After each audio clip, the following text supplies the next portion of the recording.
Thank you for that lovely introduction, Peter. And thank you all for being here tonight. I'll be reading excerpts from throughout the book, and I wasn't sure who in the audience may have already read the whole thing or who maybe you haven't read anything, so I hope I don't spoil things by reading from all throughout the book, but it just seemed silly to read only the beginning. But I am going to start in the beginning with the prologue, just so that if you haven't read it, you'll have an understanding of how I came to write the book. For so many years, she was a mystery to me, a shadow slipping among bodies, a set of hands, a background fixture, dim and indistinct. Sometimes she read, seated upright on the white couch of her living room, her chin tucked, her lips faintly moving as her eyes swept across the page. But mostly she worked, leaning over steaming pots, her glasses fogged, her dark skin sticky with steam, or yanking weeds from among the hibiscus and azalea in the courtyard, or snapping peas at the kitchen table.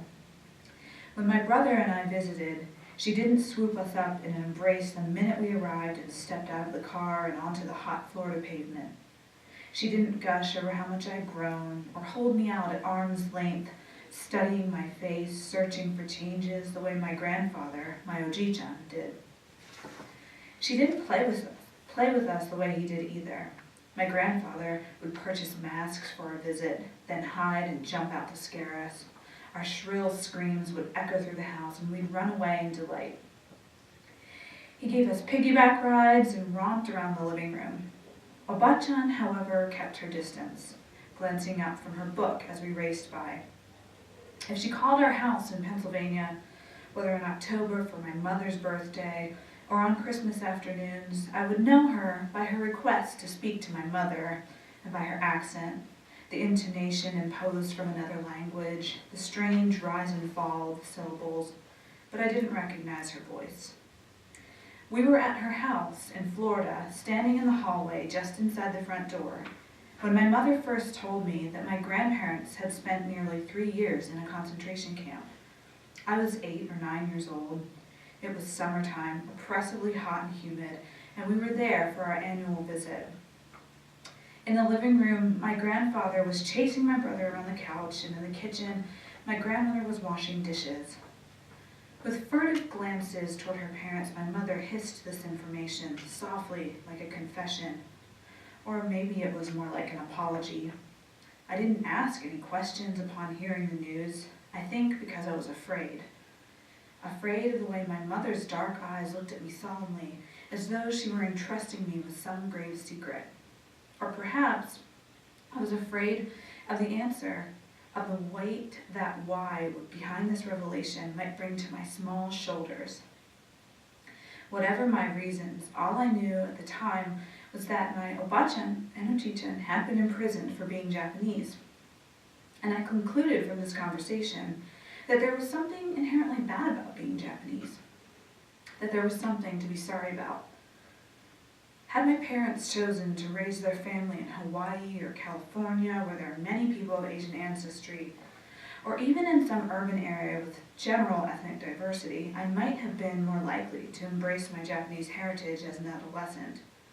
But they chose a small town in Pennsylvania, my white father's home, nestled in the farmed and mined folds of the state's midsection. My brother and I were 2 of a handful of minorities in our entire school district. It was not an ideal place for me to sort out issues of racial identity. I spent much of my young life trying to fit in, to be like everyone else around me, and to seem as un-Japanese as possible. I resisted my grandfather's attempts to teach me his language, squirmed in the dining room chair, and told him I couldn't do it, that the characters were too difficult, that I couldn't spit out the sounds. I resented, summer after summer, the Japanese exchange students my mother invited to our home and expected me to haul along on outings with my friends. I turned up my nose at her puffy white mochi and pretended to gag on her sushi. We don't like this stuff, I told her, dragging my brother into the declaration. We're American. Of course, I was oblivious to the fact that in all my efforts to be un-Japanese, I was joining that same old and very Japanese narrative of haji, or shame, that my mother had been participating in when she whispered her secret about my grandparents. The same one that had kept my family silent about those years in a Wyoming prison camp. It was not until a decade after learning that Obachan and Ojichan had lived at Heart Mountain that I began to pursue the answers to those questions that had lain dormant since my mother's confession. Despite my family's reticence regarding this portion of their history, I hoped my grandmother, that mysterious woman from my childhood, might be convinced to talk about it. That we hardly knew each other seemed only a minor hindrance. I was, after all, her granddaughter and her namesake, and it had been more than 60 years since this all happened. My grandfather had passed away when I was a teenager, so Obachan was alone now, and perhaps interested in a visitor. I called her, asked, with just a little bit of anxiety, whether I could visit, and when she said yes, I bought a plane ticket to Florida. I planned to spend a week with her at her home in Melbourne on the Atlantic coast. Convincing Obachan, however, to resurrect her memories, to sift through them, blow off the dust, give them to me, and most significant of all, to let me write them down, was not the simple process I had naively anticipated. While I recognized immediately on that first trip to Melbourne that Obachan was indeed glad to see me, that she was thrilled to have a week with her granddaughter, I also discovered quickly that she would rather talk about Elizabeth Bennet or Jane Eyre or Howard Roark than about herself. During the war, she learned to immerse herself in their stories when reading was the only escape from that barren patch of Wyoming. Knowing there were hundreds of tales of worlds that she could flee to when the war stretched on and leaving Heart Mountain seemed itself a fiction, kept her going. Now that her children were grown and she had fewer obligations, she made weekly trips to the local library, checked book reviews, and read hundreds of pages a month. Still, despite her affection for stories, my grandmother resisted telling her own, and she was especially hesitant to allow me to retell it. Opening up to others was not a comfortable act for her. There was the obvious issue of privacy.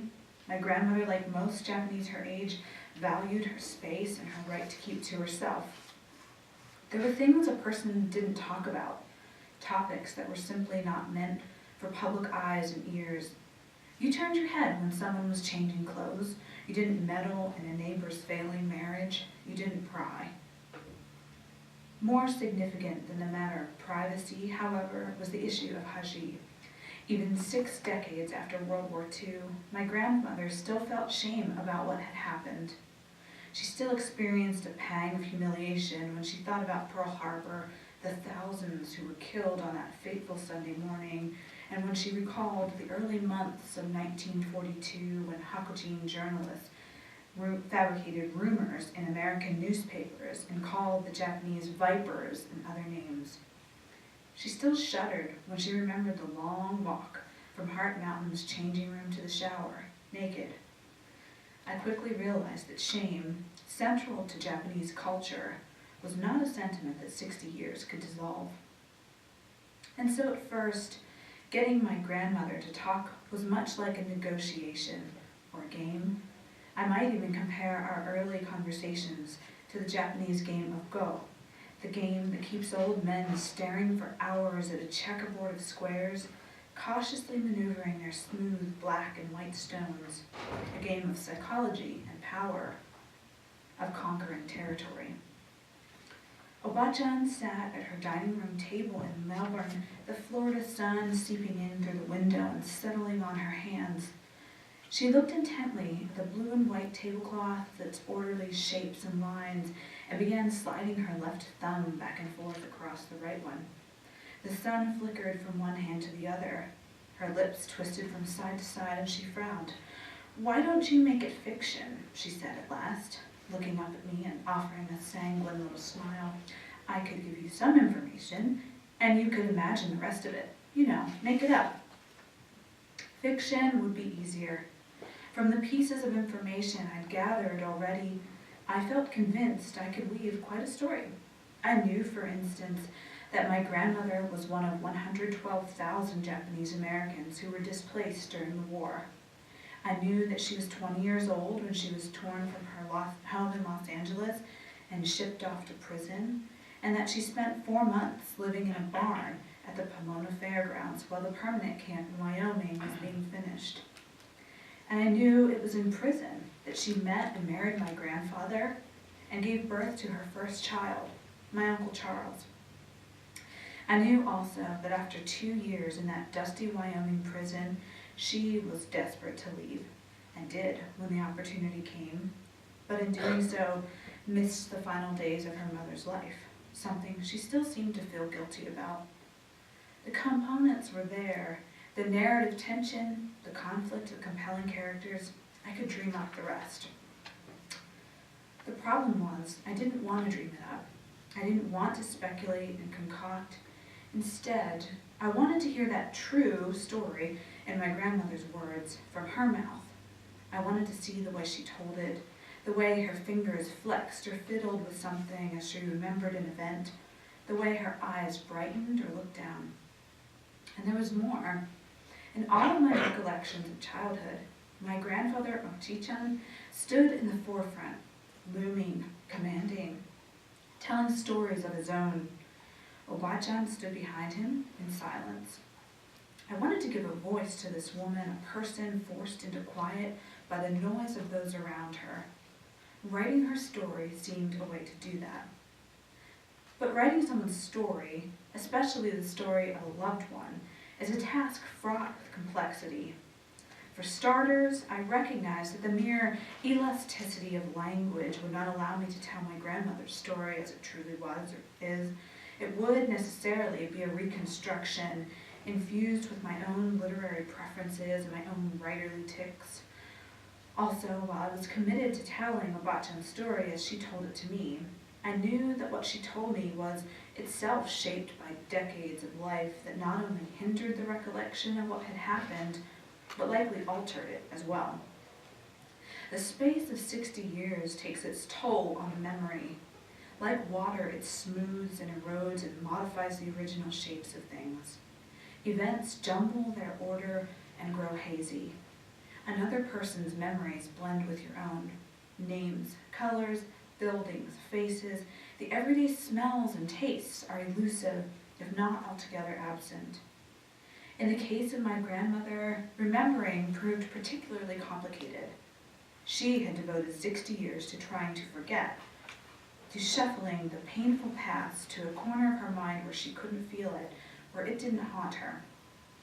I realized, too, that my grandmother was only giving me part of the story. Her account was, of course, subjective. Her mother, father, and my grandfather would all have their own versions of things. But in addition to that, Obachan would intentionally leave things out, especially details that might seem uncomplimentary to my grandfather or her siblings. In the end, I was really only reconstructing her reconstruction. I was working only with the details she could or would give me, and yet a reconstruction felt more authentic than a fictionalization. I told her I felt strongly about trying to write her life as it really was.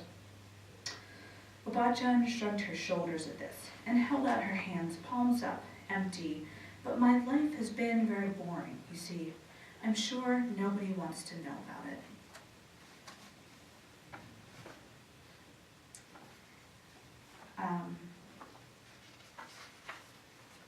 The next part that I am going to read is, actually I might be changing my mind. I'm going to read a little bit about my grandfather and how he came to be in the United States. I should give the page numbers in case anybody is following along. It's on page 99.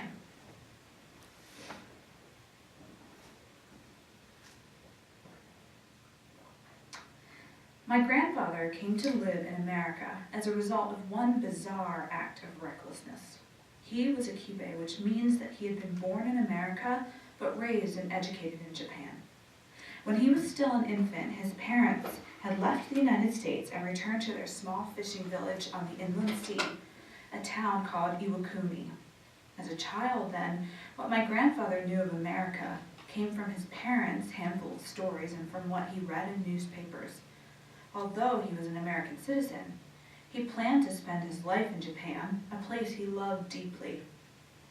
Iwakuni was an old castle town founded in 1603, and it was and still is famous for its Kinte Bridge, with its series of 5 graceful arches. It stretches over the Nishiki River, which my grandfather crossed regularly.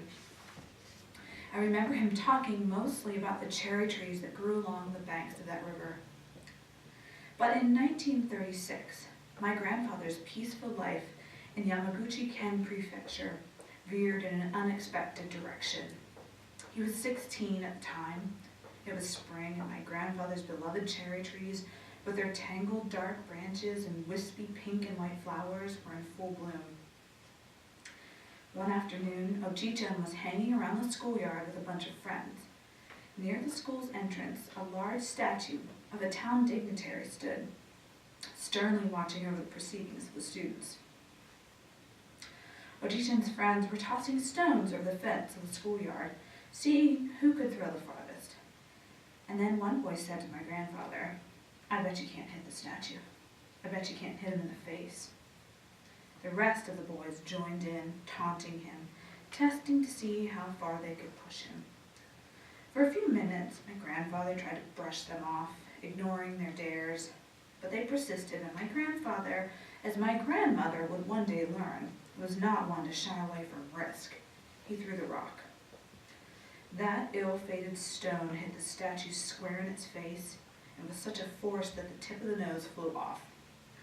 For a brief moment, the boys stared in disbelief, not sure if that sharp noise of stone hitting stone had been what they thought it had been, but then they quickly scattered, terrified. In Japan, vandalism was no petty offense, and they knew it. Within a few days, my grandfather admitted his guilt to school officials. He must have known the consequences for such a confession. The community viewed his deed as an act of utter disregard for someone else's property, a willful show of disrespect. My grandfather was suspended from school for weeks, and his family was shunned. Oji-chan's father was ashamed to go to work. His mother was ashamed to walk down the street to the market. When my grandfather was finally permitted to return to school, he and his family realized that he was hopelessly behind. Because of the rigorous pace of Japanese schools, he would not be able to catch up and would have to accept failing grades. His father was angry with his son for his careless behavior, but also perhaps understood that Oji-chan would always have the reputation of a vandal and a failure in Iwakuni, and that his life there was no longer promising. He encouraged Oji-chan to leave the country. "You have no future here," he insisted. "You're an American citizen. You should go there. It's your only chance for a happy life." Within a few months, my grandfather was headed for California on a great ship, alone, with his one rectangular leather suitcase and the equivalent of a few dollars in his pocket. In his suitcase, he had a small stack of photographs from his life in Japan, portraits of his mother and father, a few pictures of friends, and the long bridge with its series of arches that he had crossed each day on his way to school. He was not yet 17 years old. As children, my brother and I heard this account many times. My grandfather would sit on the floor with us, his knees folded, his dark eyes grave yet still dancing, his hands flapping about for emphasis. Sometimes my brother, restless and lively, would sprawl across his lap as he spoke. "Batu, batu," Oji-chan would say. "Settle down, settle down." I think my grandfather understood that his coming to America was a unique story. It was one that would interest, but more importantly, it could be used to convey an important moral to his impressionable and rambunctious grandchildren. All the stories he told, and there were many, both from his life and imagination, involved some sort of lesson. Even though we children couldn't understand why vandalism was viewed with such disdain in Japan, or why my grandfather had been treated so harshly both by his community and by his own father, we grasped the lesson he wanted us to learn. The tale of his flinging that stone into the nose of the statue and being chastised and sent away to another country as the outcome was the one he used to demonstrate to us the heaviness of consequences and the high prices we pay for poor decisions.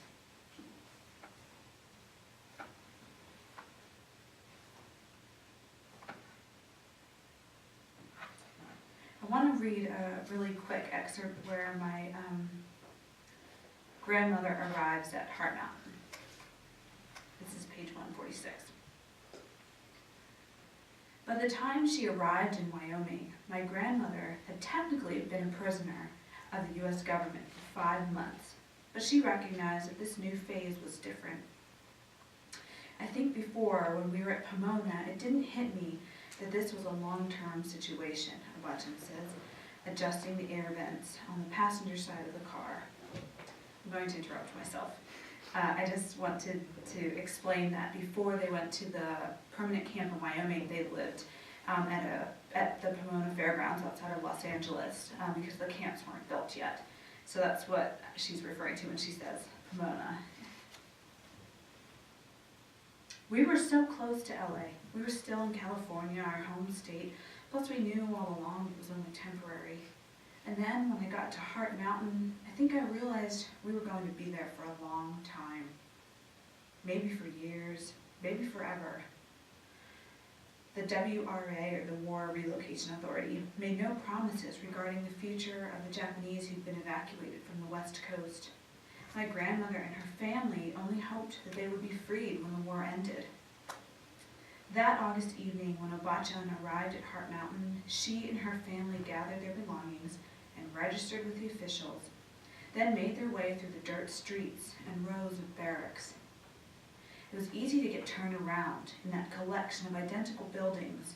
All of them had low roofs and black tar paper covering the walls. In all, there were 30 blocks, each of which consisted of somewhere between 12 and 14 housing barracks. My grandmother and her parents were in Block 17. Uncle Kishu, his wife, and his 2 stepdaughters registered separately and went to find their own assigned place a few blocks away. Poppy carried both his and Mama's bags while Abachan helped her mother up the front steps. The rickety porch creaked as they climbed the stairs and walked toward the entrance of their room. Papa opened the wooden door and the 3 of them stepped into their new home. Inside, it was sparse and dark. The floors were made of long, rough-cut boards, and there was no insulation whatsoever. In fact, no interior walls had been built, so the studs and plywood were visible. A small black coal stove stood in one corner, and 3 cots with thin pinstripe mattresses were the only furniture. A plain light hung from the ceiling, tossing a faint yellow glow upon the room. On one side, a small window let in the last red rays of the setting sun. Each 20-foot by 120-foot housing barrack consisted of 6 apartments. Generally, the 2 on either end were reserved for couples. They were smaller and offered a little more privacy. The next 2 apartments were slightly larger and often housed 6 people or so.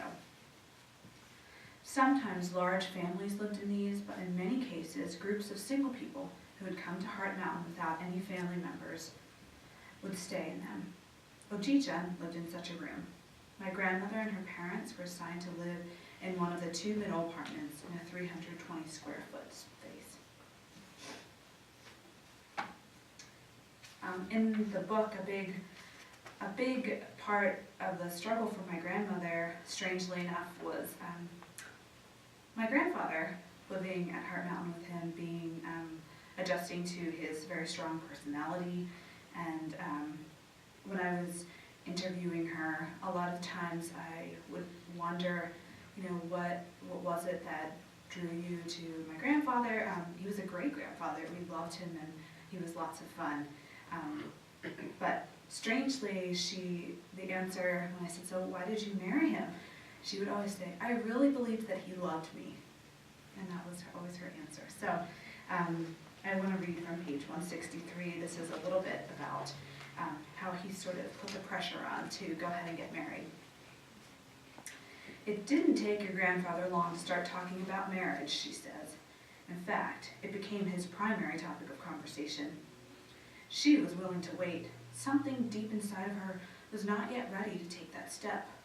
Maybe I felt too young, or It simply could have been that I was still overwhelmed by all the changes I'd experienced in such a short time. She doesn't remember specifically what made her hesitate to say yes to him. He was, after all, handsome, smart, and interesting, and yet she held back. I was not the type of girl who'd spent her childhood believing that once I got married, my life would be complete. Many women thought that way back then. It wasn't that I didn't want to be married. I hoped that I would someday have a family. It's just that I was in no rush. My grandfather, on the other hand, was very ready. Having left his homeland and his family as a teenager, he was desperate for a family in America and tired of living alone. Shortly after Oji-chan had arrived in San Francisco, he learned that his father had passed away. He decided even before the war broke out that he would never return to Japan. More than anything, he wanted to be a husband and a father, and he went to great measures to let my grandmother know he was serious. He could be very convincing, Obachan says, turning to look out the window. I remember this about my grandfather. When we were children, he would persuade us to join him in silly games with magic tricks, pretending he could pull off the upper half with his thumb was a favorite of his, and ugly masks he picked up at costume stores, chasing us around the house, roaring like a monster. At the same time, he had enough of an edge that we knew we shouldn't push our luck by mouthing off or being disrespectful. My mother had warned us not to cross the line with him. Even as a young man, my grandfather had been persistent, and he had a way of commanding Obachan's attention and sometimes of captaining her very will. He could so convincingly present an argument, even about something meaningless, like the best way to cook fish, that she often found herself struggling to come up with a response. He was much better with words than I ever was, Obachan says. Depending on the day, my grandfather would alter his approach to getting her to marry him. Sometimes he would press his hand into hers and look at her, his dark eyes dancing. It was time, he would say with tenderness. They knew each other well. They got along. They would be a good match, he promised. He was ready and she was too. She just didn't realize.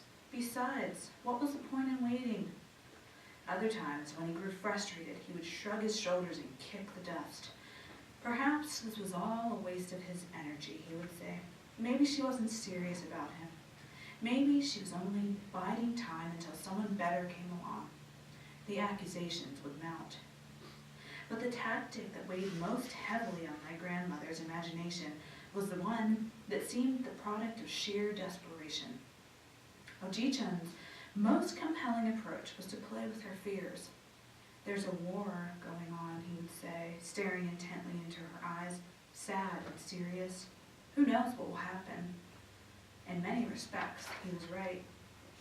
By the fall of 1942, the war was no longer just a series of reports people listened to on the radios or watched on the newsreels at the movie theaters. For many, dim-out regulations, scrap metal drives, air raid alerts, and radio silence had become a part of everyday life. Automobiles, typewriters, sugar, rubber, gasoline, and fuel were all rationed. In the Pacific, the Battle of Guadalcanal had been raging since early August. Then, in October, the Germans and British began fighting at El Alamein in North Africa. In November, the rest of the Allies invaded North Africa in Operation Torch.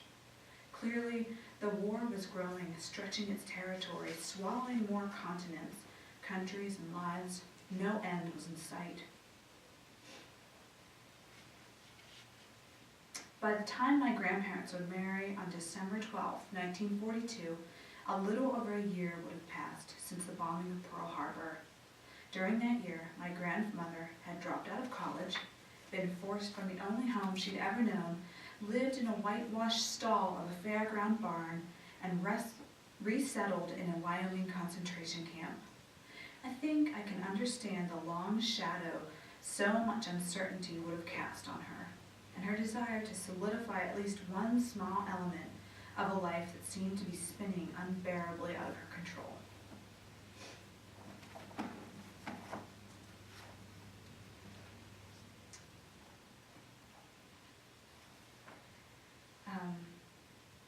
I'm going to read the very end of the book. I found found something of Oji-chan's, she tells me later that evening. She shuffles into the spare room where I'm reading, hands me a worn, leather-bound rectangular photo album about 6 by 12 inches, and sits down at her wicker and glass table set. It's some pictures and some things he wrote. Back when I first found it a number of years ago, I had to get my sister to translate it because it's in Japanese. So all the notes in English, they're hers. Although Bachan grew up speaking Japanese with her friends and family in Los Angeles, she and my grandfather never spoke the language at home and chose not to teach it to their children. After the war, they no doubt thought it best to avoid practices that might lead neighbors to believe they weren't American. Today, after decades of not speaking Japanese, my grandmother barely remembers the language of her youth. I open the album, run my fingers gently over the black pages. My grandfather has written in white ink in the margins. The translated notes, all on different scraps of paper, are in the handwriting of the great aunt I've never met. I leaf through the album. A black and white photograph of the long bridge with its series of arches stretching over a wide river. A beautiful picture of a grove of cherry trees in full blossom, with 2 groups of people seated beneath them. Dated 1934. My grandfather's Japanese characters, the language he tried to teach me at the kitchen table when I was young, stretched vertically beside the photograph. Oji-chan would have crossed this bridge each morning on his way to school. A piece of paper from my great-aunt slides out. I squint at her translation. Most of Oji-chan's notes are done in a sort of poetry, she writes, so the translating is difficult. Here's a quote. I think about each tree and have deep memories. Think about singing that song, O Te Te Tsunade, in my kindergarten days. I think about the village of Iwakuni with buds and blossoms appearing in the early spring. The natural sounds of the mountain and the river remind me of dreams of my home country that I left behind. There are other photographs too and more notes.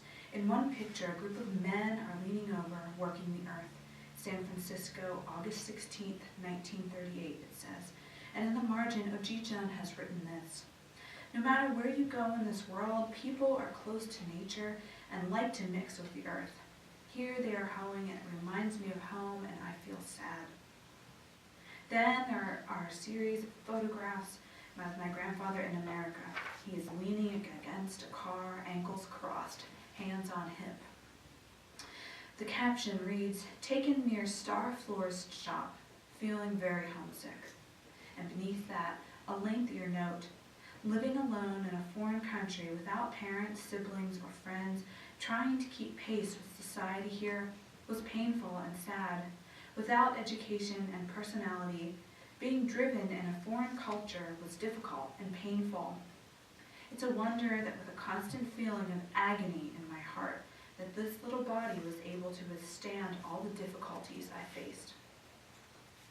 As I read the words of my grandfather in this album, at last I am able to better understand his tragedy. How intense his struggle must have been here in America, a teenager alone in a country of strangers in the 1930s. Who was there to listen to him? How would he have known who to trust? His words in the album are marked by a loneliness and lostness that I never saw in him so many decades later, that he grew out of or hid, perhaps, even from his wife. Although he never fully lost that tendency toward wildness that brought about his coming to America in the first place, he never mentioned just how deeply he missed his homeland either. He never used the word regret when he talked about that dreadful decision to throw a stone at the statue's face, at least not when he spoke to us children about it. But he must have felt some remorse for that action, especially in his early years in this country. I asked Oba-chan if he ever considered returning. No, never. My husband never wanted to go back to Japan. Oba-chan says, shaking her head for emphasis, even when he received a telegram from his family saying that his father had gone for cancer and insisting that he had come home right away. When his father got sick, it was not that long after he came up to America, but he knew already he would never go back. Later on, after my grandparents were married, they tried to bring Oji-chan's mother, by that time a widow, to the United States, but there was a long waiting list for people from Japan, families who'd been separated, for instance, who wanted to come to America after the war.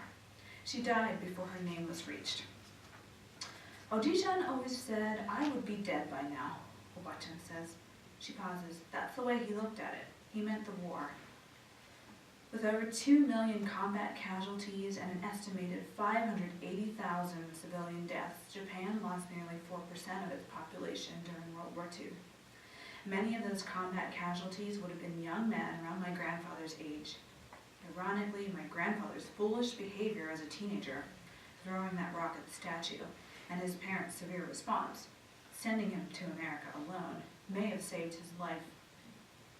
It would be a stretch, I think, some weak but treacherous attempt to find the enormous ripples of that single action to unite too many events, my grandparents' marriage, the birth of their children, my own life and my brother's, to the throwing of that stone back in 1938.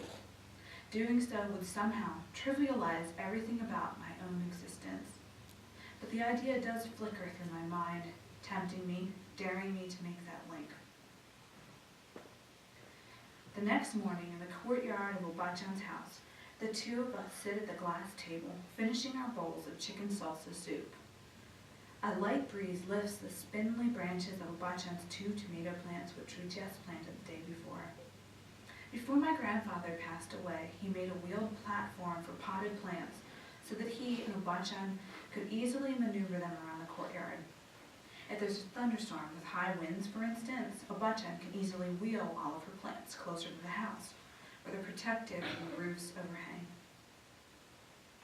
Ever since you started asking me about all of this, the war, Heart Mountain, Oba-chan says, folding her napkin and placing it on the table, I've been trying to think about why this happened to me. I could have died from spinal meningitis when I was 8. Another time, when Papa took me to buy sashimi, I was almost hit by a car. 2 times in my childhood, I came very close to dying, but I didn't, so now I'm asking myself, why? Why did I live? She formed this question carefully, frowning at the way the words feel on her lips, as though the idea has not occurred to her until recently. I ask her if she has come up with an answer, and she frowns, shrugs just a little. I think maybe I survived because I was supposed to raise my 4 children, be a good mother, she says slowly. All 4 of them grew up to be good, hard-working people, and she is proud of them. I guess I'm still figuring it out, she adds, but I believe everyone has a purpose. I believe that, and I always have. She pauses again. The answer will come to me, she says quietly, with confidence, looking out over the garden at the tall bird of paradise arcing at the entrance, at the full red hibiscus waving in the breeze, vibrant.